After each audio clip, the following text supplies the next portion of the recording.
and today I will be doing my sports analytics Python final project with the research question: how do OPS plus, total bases, and hitter WAR correlate with the team's win percentage, runs scored, and run differential?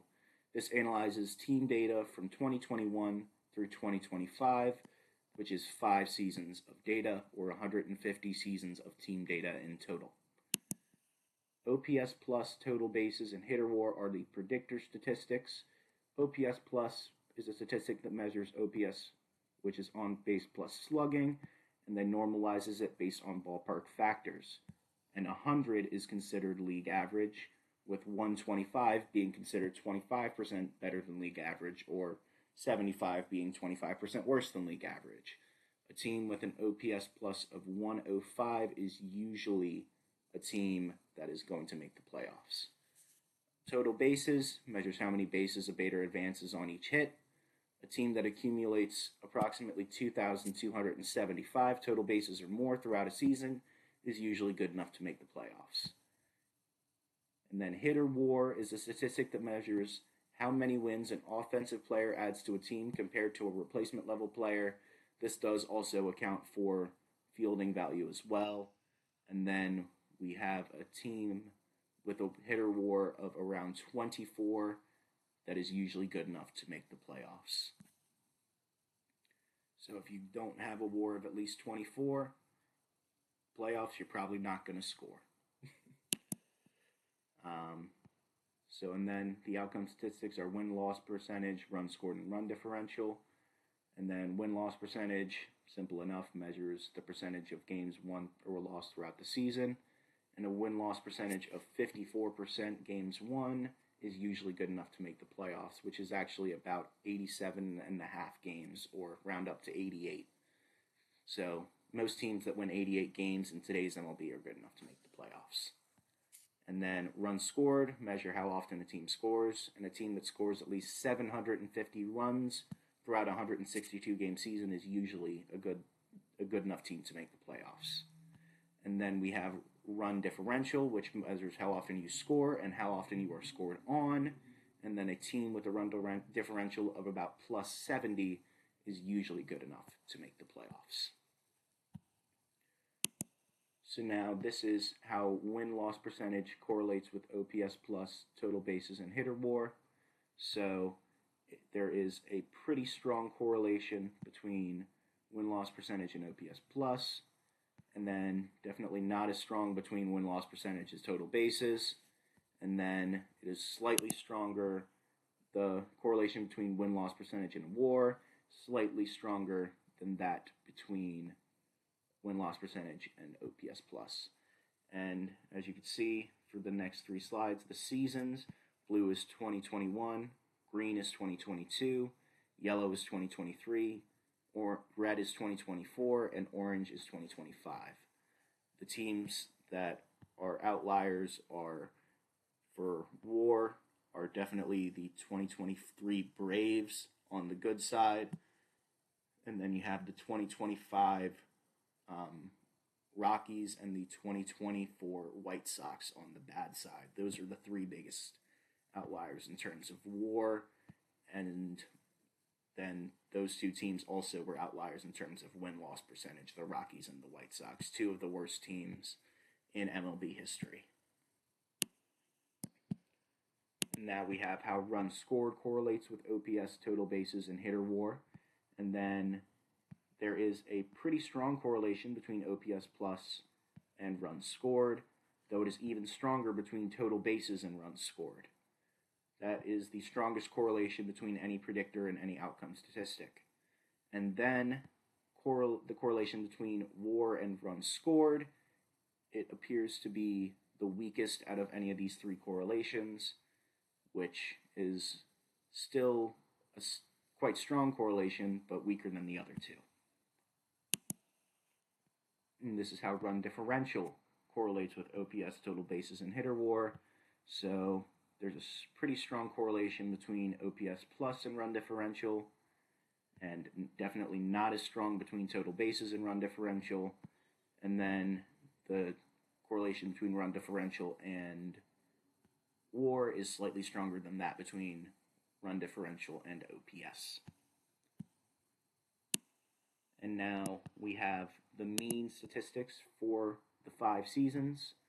So the mean OPS plus was down at 97 for 2021, went up to a little above 99.5 for the next 4 seasons. And then we have total bases, which 2021 was around the middle of the pack out of the last 5 years. 2022 it shot down, and then 2023 shot all the way up and probably went up over 150 bases. Looks like almost 150 bases. And then we went back down in 2024, and then in 2025 it kind of evened out close to what we had in 2021.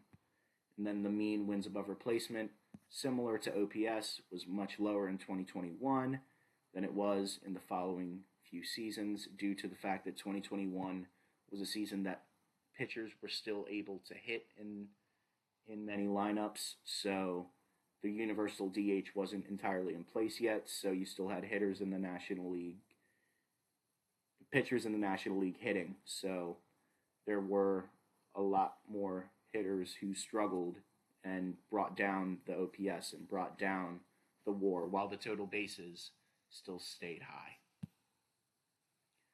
And then next we have the mean win-loss percentage, runs scored, and run differential. Mean run differential and mean win-loss percentage are always going to be the same. There's always going to be 50% win-loss percentage across the league and a run differential of 0 across the league. And then we have in 2021, runs scored, similar to total bases, was higher in 2021, was at its lowest in 2022, then shot up in 2023, and then went down to a little lower than 2021 and 2024, then came back up a little closer to 2021 again in 2025. So what does this data tell us? So the mean OPS plus out of these 150 teams was 99.3, with 100 being considered league average. 99.3 is less than 1 away from 100, so there's no surprise there. The team with the worst OPS had an OPS plus of 76, and the team with the highest OPS plus had an OPS plus of 126. And the way I came up with teams that I believed were good enough to make the playoffs was I picked a number between the median and the 75th percentile that was slightly closer to the 75th percentile, as there are 40% of teams who make the playoffs in the MLB with a 12-team format. So you need to be at least in the top 40% to be considered likely to make the playoffs in each of these statistics.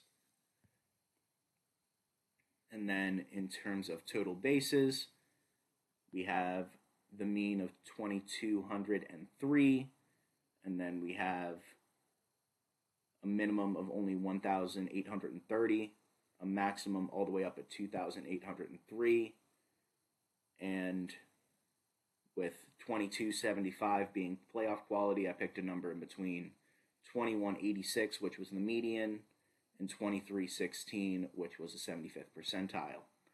And then with hitter WAR, there were, again, there are 150 teams, and the mean was about 19.7, and then the minimum was all the way down at negative 6.7, which I believe was the 2024 Chicago White Sox, which was one of the worst teams in the league. And then the maximum WAR was all the way up at 41, which I believe was the 2023 Atlanta Braves, which had some of the most high-powered offense we've seen in recent history. And then the median WAR and the 75th percentile is where I came up with 24 as a good enough WAR to make the playoffs, because it falls closer to the 75th percentile, but definitely not quite the 75th percentile. And then we have runs scored. We have a mean of 721 per season, and then we have a minimum all the way down at 507, and a maximum all the way at 947. The 25th percentile of runs scored, 674, 75th percentile, 772, and then median 716, that's where I came up with 750, being usually good enough to make the playoffs. And then with run differential, we have obviously a mean of 0, and then we have a minimum run differential of minus 424, a maximum run differential of plus 334, and the median is actually above 0, it's at 6.5, and the 75th percentile is at 91, which is where I came up with 75 runs scored being usually good enough to make the playoffs. And here is how all of these stats correlate with each other in a clear table. OPS plus and win-loss percentage have a 0.75 R value, which means basically 75% linear, the relationship between OPS plus and win-loss percentage. And then OPS plus and runs scored had an R value of 0.846, which was the strongest correlation of OPS plus. And then we have run differential, which had a 0.784 correlation, which was stronger than win-loss percentage, but not as strong as runs scored. And then total bases had a weak correlation with win-loss percentage and run differential, but the strongest correlation between any of these statistics, these 9 statistics, was between total bases and runs scored. And then now we have WAR and win-loss percentage had a correlation of about 0.77, and then run scored was about 0.81, and then run differential was about 0.82. So WAR had a similar correlation to all 3 of the outcome statistics. Now we have and these CSVs are actually these 2 tables right here. So if you wanted to download these CSVs, you can just click on the CSV that I leave in the GitHub repository. And here is a correlation heat map, and this shows how all of these statistics correlate with each other regardless of whether or not I asked if they did. So we get how OPS plus correlates with total bases, as well as how WAR correlates with OPS plus, and how total bases correlates with WAR. So, and we also get how run differential correlates with runs scored, win-loss percentage, and we get how win-loss percentage also correlates with runs scored. So now the strongest correlation between any of these statistics was between run differential and win-loss percentage, which is 0.95. The strongest correlation between any predictor statistics was between OPS plus and WAR of 0.9, and the strongest correlation between a predictor and an outcome was 0.92 between total bases and runs scored. So that is what this data tells us. The weak correlations are between total bases. The strongest correlation between a predictor and an outcome was between total bases and runs scored. Weakest ones were between total bases and win-loss percentage, as well as total bases and run differential. And the strongest correlation between 2 outcome statistics was win-loss percentage and run differential. And then the strongest between predictor statistics was between WAR and OPS plus. So now here are the links to all of the code and the pictures used. And I have the full data set. So control click. So here is, let's see, control click. Let's see, control click. Let's see, is it going to load? So here is the full data set of all 150 teams. And now here we have the code that was used. So first we used the library loading, and then we go all the way down. We have 7 steps, and it created all of the documents, saved all the files, and made sure everything is all straightened out. So thank you very much for watching. Hope you all had a great day, and hope you enjoyed learning about how win-loss percentage, runs scored, and run differential correlate with on-base plus slugging, or OPS plus, hitter WAR, and total bases. Thank you.